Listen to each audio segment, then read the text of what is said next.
এই শোনো, চ্যানেলটি সাবস্ক্রাইব করে ঘন্টাটি বাজিয়ে দিও কেমন। কুত্তার বাচ্চা, তোর সাহস হলো কি করে আমাকে ধাক্কা দিস? থাপ্পড় খেয়ে মনে হচ্ছে আমার পুরো পৃথিবী যেন ঘুরছে। দেখুন, আমি আপনাকে ইচ্ছে করে ধাক্কা দিইনি। আপনি অন্যমনস্ক হয়ে মোবাইল চালাচ্ছিলেন, আর তাই আমার উপর এসে পড়লেন। কি? আমার মুখের উপর কথা বলিস? আবার আমাকে বলিস আমি ইচ্ছে করে ধাক্কা দিয়েছি? ছোট লোকের বাচ্চা, তুই জানিস আমি কে? এই তিশা চৌধুরীর কাছে তোদের মতো ছোট লোক জাস্ট হাতের ময়লা। কি মেয়ের বাবা, দেখে তো মনে হচ্ছে খুব দেমাগ আর অহংকার। অবশ্য হবেই না বা কেন, বড়লোক বাপের বিগড়ে যাবার সন্তান। আমি মনে মনে কথাগুলো ভাবতে লাগলাম। কিরে ছোট লোক, চুপ করে আছিস কেন? সরি আপু, আর হবে না নেক্সট টাইম। রাখ তোর সরি। নেক্সট টাইম আমার সামনে পড়লে তোকে যে কি করব সেটা আমি নিজেও জানি না। বলেই হন হন করে চলে গেল মেয়েটি। আমি চারপাশে তাকিয়ে দেখি সবাই আমার অবস্থা দেখে হাসছে। অবশ্য হাসবেই না বা কেন, একটা মেয়েকে একটা ছেলেকে অপমান করেছে আর ছেলেটা কিছুই বলছে না। এটা অনেকটা ফ্রিতেই শর্ট ফিল্ম দেখার মতো। একটু পর দেখা যাবে কে কাকে কি করে। আমি মনে মনে বললাম, আর নিজের অজান্তেই ঠোঁটের কোণে একচিলতে হাসি ফুটে উঠল। আমিও দেরি না করে সোজা কলেজের প্রিন্সিপালের রুমের দিকে যেতে লাগলাম। ও, আপনাদের তো আমার পরিচয়টা দেওয়া হয়নি, তাহলে আসুন পরিচয়টা দিয়ে নিই। আমি আব্দুল্লাহ আল ফাহাদ, বর্তমানে একটা কলেজের লেকচারার পদে চাকরি করার জন্য এসেছি। পরিবার বলতে আমার মা রয়েছেন আর একটা ছোট বোন রয়েছে। আমার বাবা 10ম শ্রেণীতে থাকাকালীন আমাদেরকে একা করে দিয়ে চলে যান না ফেরাতে এসে। ইন্টারমিডিয়েট পরীক্ষা দিয়েছি রাজশাহী কলেজ থেকে। এরপর বাংলাদেশ সেনাবাহিনীতে ক্যাপ্টেন পদে আবেদন করি এবং টিকেও যাই। এরপর সেনাবাহিনীতে যোগ দিই। এরপর ট্রেনিংয়ের জন্য আমার পোস্টিং হয় খাগড়াছড়ি জেলার দীঘিনালাতে। সেখান থেকে ট্রেনিং সম্পূর্ণ করে রাজশাহী ক্যান্টনমেন্ট থেকে আমার চাকরি জীবন শুরু হয়। এরপর দেশ ও দেশের বাইরে অনেক অভিযানে অংশ নিতে থাকি এবং শতভাগ সফল হতে থাকি। ধীরে ধীরে আমার প্রমোশন হতে থাকে। একটা সময় আর্মির মেজর পদে উন্নতি হয়। অনেক তো হলো পরিচয়, এবার আসুন গল্পে ফেরা যাক। অনেকের মনে প্রশ্ন জাগতে পারে আমি আর্মির মেজর হয়ে কেন কলেজ শিক্ষক হতে এসেছি। গল্পের সাথেই থাকুন, সব কিছুর উত্তর পেয়ে যাবেন। আমি প্রিন্সিপালের রুমের বাইরে দাঁড়িয়ে আছি। দরজায় আলতো করে টোকা দিয়ে বললাম, স্যার আসতে পারি? ওপাশ থেকে উত্তর দিল, হ্যাঁ আসুন। আরে ফাহাদ যে, কখন এলে? তোমার আসতে কোনো সমস্যা হয়নি তো? না স্যার, আমার কোনো সমস্যা হয়নি। তুমি আমাদের নতুন ইংরেজি শিক্ষক। আশা করি খুব ভালো করে ছাত্রছাত্রীদের যত্ন নিবে। তোমার মেধা আর যোগ্যতা দেখেই তোমাকে বাছাই করা হয়েছে। আমার বিশ্বাস তুমি আমাদের আশাহত করবে না। আপনি কোনো চিন্তা করবেন না স্যার। স্যার আমি কোন ক্লাসে যাবো আজকে? 2য় বর্ষের ক্লাসে যাবেন আপনি? ধন্যবাদ স্যার, আমি তাহলে আসি। এই বলে প্রিন্সিপাল স্যারের রুম থেকে বেরিয়ে আসলাম। আর ভাবতে লাগলাম দুনিয়াটা কি আজব, তাই না? কিছুক্ষণ আগে টাকার অহংকার দেখিয়ে আমার সাথে কি ব্যবহারটাই না করলো, কিন্তু আমি ভাবছি ওই মেয়ে যদি আমার ছাত্রী হয় তাহলে ওকে মজা তো দেখাবো। এইভাবে নিজের মনেই হাসতে লাগলাম, যদিও সেটা বাইরে প্রকাশ করলাম না। আমি ক্লাসের সামনে চলে আসলাম এবং ক্লাসে ঢুকেও গেলাম। আমাকে দেখা মাত্রই সবাই দাঁড়িয়ে একসাথে সালাম দিল। আমি সালামের জবাব নিয়ে সকলকে বসতে বললাম। সবাই জিজ্ঞাসা করলো, কেমন আছেন স্যার? আমি জবাবে বললাম, আলহামদুলিল্লাহ, অনেক ভালো আছি। তোমরা? সবাই উত্তর দিল তারাও ভালো আছে। ছোট লোকটাকে তুই ইচ্ছে মতো গালি দিয়েছি, অপমান করেছি, এখন দেখি এই বেটা আমাদের শিক্ষক। কিরে তিশা, কি এমন ভাবছিস? কই কিছু না তো। দেখ, আমি তোর চেহারা দেখেই বুঝে গেছি আমাকে আর নতুন করে কিছুই বলতে হবে না। তুই আজকে স্যারের সাথে সকালে কি ব্যাপারটাই না করলি তা পুরো ক্যাম্পাস দেখেছে। কেউ আমার কিছু করতেই পারবে না। এই তিশা চৌধুরী আজ পর্যন্ত কারো কাছে মাথা নত করেনি, ভবিষ্যতেও করবে না। আমি সবার পরিচয় নিতে ব্যস্ত, প্রথম ক্লাস যেহেতু তাই। হঠাৎ আমি লক্ষ্য করলাম মেয়েদের শাড়িতে শেষের দিকে ফিস ফিস করার শব্দ আসছে। আমি দেখলাম সকালে সেই মেয়েটিও তার বন্ধু কথা বলছে। আমি জিজ্ঞেস করলাম, এই কারা কথা বলছো? তারা দাঁড়াও। ওরা আস্তে আস্তে উঠে দাঁড়ালো। এই তোমরা মাথা তোলো। ওরা আস্তে আস্তে মাথা তুললো। ওরা মাথা তোলার পর আমি তো অবাক, কারণ মেয়েটার কেউ না তিশা ছিল। তোমার নাম কি? আমি তিশাকে উদ্দেশ্য করে বললাম, যদিও তিশা চৌধুরী।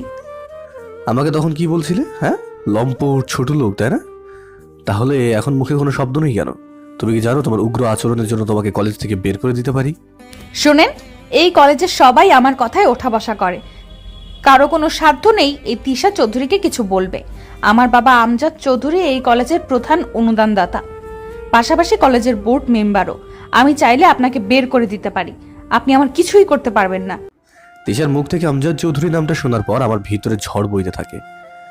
নিজের মনকে বারবার জিজ্ঞাসা করি, এটা কি সেই ব্যক্তি যার জন্য আমাদের সোনার সংসার আজ থেকে 5 বছর আগে কালো মেঘ ঘনিয়ে আসে, সবকিছুকে শেষ করে দিয়েছিল? নিজেকে সংযত রেখে বলা শুরু করলাম, শোনো মেয়ে, তোমার মতো মেয়েরা এর থেকে বেশি আর কিছুই পারবে না। পারবে শুধু অহংকার করতে আর অন্যায় ক্ষমতা দেখাতে। যদি নিজ যোগ্যতা থাকে কিছু করতে পারো, তখন লাগতে এসো, আমিও দেখব কার কত জোর। শুনুন, বেশি বাড়াবাড়ি করবেন না। আপনার চাকরি কিন্তু আর থাকবে না। যেভাবে কলেজে প্রবেশ করেছিলেন ঠিক সেভাবেই আবার বেরিয়ে যাবেন। আমার মাথায় চিন্তা হতে থাকলো, না, এই কলেজ থেকে কোনোভাবেই বের হওয়া যাবে না। যদি বের হয়ে যায় তাহলে আমি যে লক্ষ্য নিয়ে এখানে এসেছি তা পূরণ হবে না। তবু এই মেয়ের দেমাগ এত সহজ আমিও ছেড়ে দেবো না, ওকে একটা শিক্ষা তো দেবই। আচ্ছা বসো, আজকে প্রথম দিন তাই কিছু বললাম না। মালিকা, তুমি নিজেও জানো না তুমি কার সাথে লাগতে এসেছো, আমি মনে মনে বলতে লাগলাম। এরপর তিশা বসে যায় আর আমিও বাকি যারা ছিল সকলে পরিচয় দিয়ে নিই। তারপর সকলকে বলি আজ যেহেতু প্রথম দিন তাই আর বেশি সময় নষ্ট করব না, সবার ছুটি। কালকে থেকে আমরা পড়াশোনায় মনোযোগী হব এবং নিয়মিত ক্লাসে আসব। এই বলে ক্লাস থেকে বের হয়ে গেলাম। যে না ক্লাস থেকে বের হলো অমনি আমার মোবাইলটা বেজে উঠলো। আমি ফোনটা রিসিভ করে দেখি সেনাবাহিনী প্রধানের ফোন, তাই আড়ালে গিয়ে কথা বলতে লাগলাম। আসসালামু আলাইকুম স্যার। ওয়ালাইকুম আসসালাম। তুমি ঠিকভাবে পৌঁছেছো? জি স্যার। শোনো, তোমাকে খুব গুরুত্বপূর্ণ একটা মিশনে পাঠানো হয়েছে। তোমাকে সাহায্য করার জন্য আমি একজন ক্যাপ্টেন ও তার 3 জন সহকারীকে পাঠিয়েছি। তুমি যেমন ওখানে ইংরেজি শিক্ষকের ছদ্মবেশ নিয়ে আছো, ওরাও তোমার ক্লাসে তোমার ছাত্রের ছদ্মবেশ নিয়ে যাবে। আমাদের লক্ষ্য হচ্ছে এই এলাকার মাদক ব্যবসা, অস্ত্র স্মাগলিং, নারী পাচার সহ অবৈধ কাজ যারা করে বেড়ায় তাদের ত্রাসের রাজত্ব ধ্বংস করে দেওয়া। আর আমি মনে করি এই কাজে তোমার যে যোগ্য আর কেউ নেই। তারপরেও তোমাকে সাবধান হতে হবে। তোমার মতো যোদ্ধাকে হারানোর কোনো ঝুঁকি আমি নিতে চাই না। আমি জানি এই মিশনেও তুমি একক কর্তৃত্ব বজায় রাখতে পারবে, কিন্তু আমার ভয় যে তোমাকে হারিয়ে ফেলার। তাই তোমার সাথে তোমার সহকারীরাও থাকবে, তোমাকে নিরাপত্তা দেওয়ার পাশাপাশি সাহায্য করার জন্য। আজকে কলেজের প্রথম দিন ছিল তোমার, তাই আজ কিছু করার দরকার নেই। তোমার সহযোগীরা আগামীকাল কলেজে থাকবে, ওরাই তোমার সাথে যোগাযোগ করবে। ওকে স্যার, আপনি যেভাবে চান সেভাবেই হবে। দোয়া করবেন স্যার, এবারও যেন আপনাদের সম্মান রক্ষা করতে পারি। তোমার উপর আমার পূর্ণ বিশ্বাস আছে, আমার দোয়া সবসময় তোমার সাথে আছে। এই বলে স্যার ফোনটা কেটে দেন। আর আমিও চিন্তা করতে থাকি, কলেজে যেহেতু ঢুকেই গেলাম তাই চিন্তা নেই, এবার দেশের সব থেকে বড় মাফিয়া চক্র আমার হাতেই ধ্বংস হবে ভেবেই একটা পৈশাচিক হাসি দিলাম। এরপর কলেজ থেকে বের হয়ে ভাড়া বাসায় চলে আসলাম। এসে মাকে ফোন দিলাম। হ্যালো মা। কি রে, কেমন আছিস?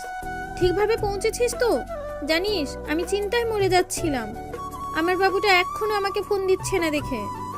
হ্যাঁ মা, আমি ভালো আছি, তোমরা কেমন আছো? আমার বুড়িটা কোথায়? আমার ছোট বোনকে আমি বুড়ি বলে ডাকি দুষ্টুমি করে। যাই হোক, আপনারা আবার ডাকতে যেন না। মিলা তো বাড়িতে নেই, কলেজে গেছে।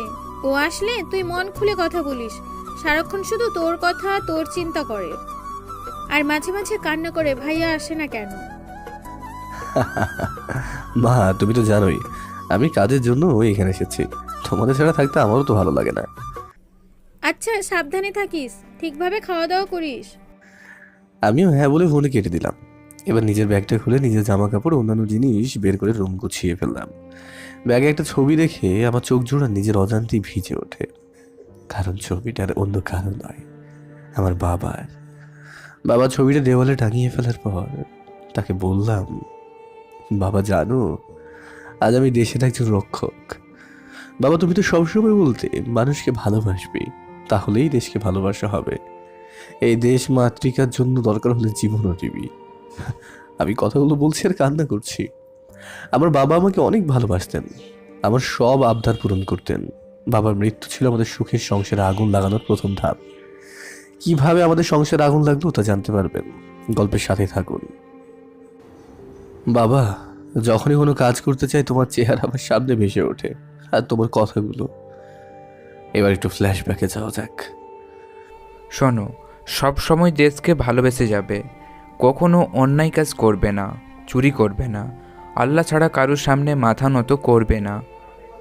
অন্যায়কারীকে শেষ সময় পর্যন্ত প্রতিহিত করে যাবে। কথাগুলো ভাবছি আর কান্না করছি। এবার ফ্রেশ হয়ে নিলাম।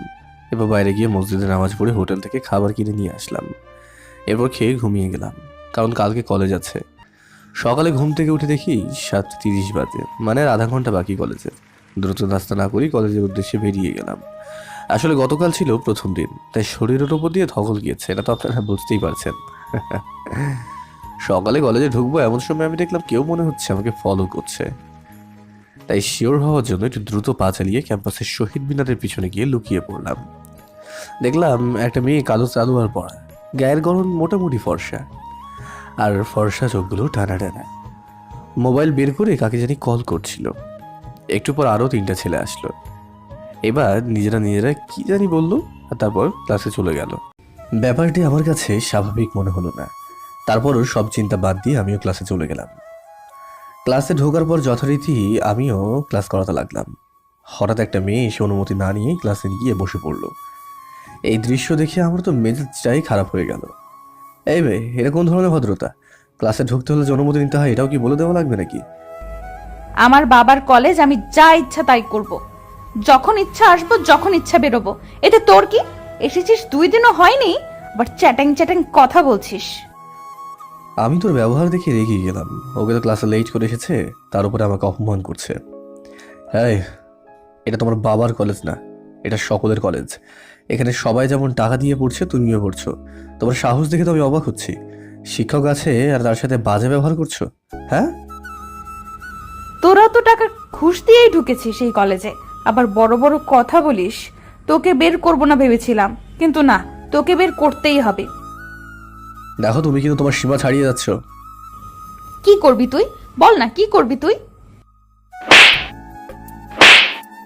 আমি গিয়ে ঠাস ঠাস করে কয়েকটি থাপ্পড় লাগিয়ে দিলাম। বাবার টাকার অহংকার দেখে আর কত সবাইকে অপমান করবে? তোমার নিজের ব্যক্তিত্ব বলতে কিছু আছে? আছে শুধু টাকার অহংকার। তোমার এই অহংকার একদিন তোমার পতন ঠিকই ডেকে আনবে। আমার বাবাই কখনো আমাকে থাপ্পড় মারেনি, তুই প্রথম যে আমার গালে থাপ্পড় দিলি। তোকে আমি কি করব আমি নিজেও জানি না। আমি কিছু বলতে যাবো তখনই কোথা থেকে যেন প্রিন্সিপাল স্যার আসে এবং আমাকে নিয়ে যায়। বাবা, মেয়েটার সাথে লাগতে যেও না। ওদের অনেক টাকা আর ক্ষমতা, তুমি ওদের সাথে পারবে না। দেখা যাবে তোমার চাকরি তো যাবেই, পাশাপাশি তোমাকে মেরে তোমার ক্ষতি করতেও ওদের সময় লাগবে না। আমিও পরে নিজের মেজাজটা কন্ট্রোল করে বললাম, আচ্ছা ঠিক আছে। সেদিনের মতো ক্লাস শেষ। আমি যখন ক্যাম্পাস মাঠ পার হচ্ছিলাম তখনই 4 জন আমাকে ঘিরে ধরে। আরে, এই 4 জন তো আমার ছাত্র। যখন ক্লাসে গন্ডগোল হচ্ছিল এরাও ছিল। আমি আরও অবাক হই সেই মেয়েটিকে দেখে যে কিনা আমাকে ফলো করছিল। আসসালামু আলাইকুম স্যার, আমি ক্যাপ্টেন ফয়সাল। আমাকে রাজশাহী ক্যান্টনমেন্টের মুন্সি আব্দুর রউফ হাউস থেকে পাঠানো হয়েছে আপনাকে সহযোগিতা করার জন্য। প্রধান আমাদেরকে পাঠিয়েছেন। আমরা সবাই আপনার অ্যাসিস্ট্যান্ট। আসসালামু আলাইকুম স্যার, আমি রহমত।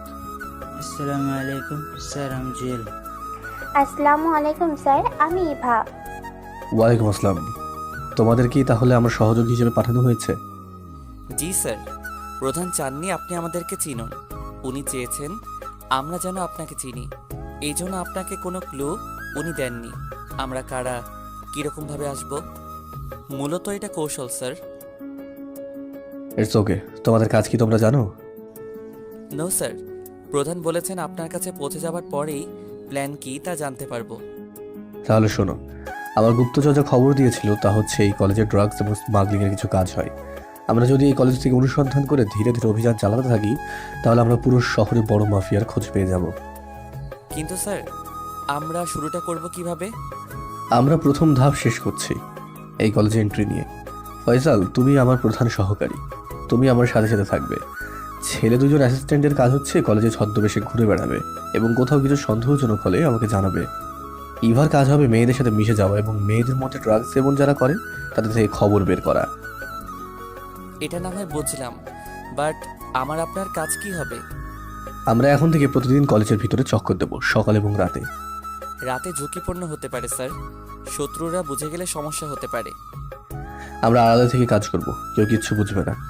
স্যার, আমরা কবে থেকে শুরু করব? আজকে থেকে কাজ শুরু করব আমরা, কোনো ফাঁকিবাজি হবে না। স্যার, আজকে ক্লাসে যে মেয়েটার সাথে গন্ডগোল হলো সেটার ব্যাপারে কিছু কি ভেবেছেন? শুনেছি মেয়েটার দেমাগ অনেক, বাবার ক্ষমতার জোরে কাউকে ছেড়ে দেয় নাই। আপনাকে তো কলেজ ছাড়ার হুমকি দিল, এখন যদি সত্যি বের করে দেয়? আরে কিছুই করতে পারবে না, ওর সামনে এখন থেকে ভেজা বেড়াল হয়ে থাকার অভিনয় করবো, কিন্তু ওকে আস্তে আস্তে শিক্ষা দেবো। এই বলি সবাই সেখান থেকে চলে যায়। আজকের দিনটা এইভাবেই কেটে গেল। অন্যদিকে তিশা বাড়িতে গিয়ে তার ঘরের রুমের সব জিনিস ভেঙে ফেলা শুরু করেছে। আর আগে তার শরীরটা গজগজ করছে, বারবার শুধু আজকের দিনের করা অপমানগুলোর কথা সে ভাবছে। সত্যি বলতে তিশা ফাহাদকে দেখে ক্রাশ খেয়েছিল যেদিন প্রথম দেখে। ফাহাদের পরনে ছিল নীল শার্ট, হাতা গোটানো জিন্স, বাহির শু, চোখে সানগ্লাস। ফাহাদকে দেখে মনেই হবে না কোনো শিক্ষক, মনে হবে যেন নায়ক। তারপর ফাহাদের উচ্চতা যে কোনো মেয়ের ভালো লাগার কারণ। তিশা ইচ্ছে করেই ফাহাদের সাথে সেদিন ধাক্কা খায়। আর এরপরে কাহিনী তো আপনারা জানেনই। তিশার বাবা হঠাৎ রুমে আসলো। কি হয়েছে রে মা, তুই এভাবে তোর রুমের সবকিছু ভেঙে ফেলছিস কেন? আমাকে অপমান করেছে, এই কথা যদি বাবাকে বলি, বাবা হয়তো ওকে বের করে দিবে, নাইলে মেরে ফেলবে। এতে করে আমার প্রতিশোধ নেওয়া হবে না। ওকে আমি অপমান করব এবং ভালোভাবে আমার প্রতিশোধ নেব। কিরে মা, কি ভাবছিস? বলি না তো, এসব কেন ভাঙছিস? আসলে আব্বু, আজকে সারাদিন অনেক গরম পড়েছিল তো, আর রাস্তায়ও অনেক জ্যাম ছিল, পানিও শেষ হয়ে গিয়েছিল, আর কোথাও আইসক্রিমও পাইনি। তার উপর এক বান্ধবীকে চোখের সামনে আইসক্রিম খেতে দেখেছি, তাই মাথাটা অনেক গরম হয়ে গেছে। আরে না আব্বু, কি যে বলো, সত্যিই বলছি, আমি শুধু এই কারণেই রেগে আছি। কিরে, তুই আবার ওই গোমরা মুখটার প্রেমে পড়লি নাকি? আমার নাম তিশা। কিন্তু বাপ, তোকে দেখে মনে হচ্ছে তুই কোনো বিশেষ কারণে কষ্ট পাচ্ছিস। এই বলে আমজাদ চৌধুরী চলে গেল। পরের দিন কলেজে ক্যাম্পাসের শহীদ মিনার তিশা, প্রিয়াঙ্কা, বর্ষা বসে আছে। কিরে তিশা, স্যারকে তুই এভাবে ছেড়ে দিবি?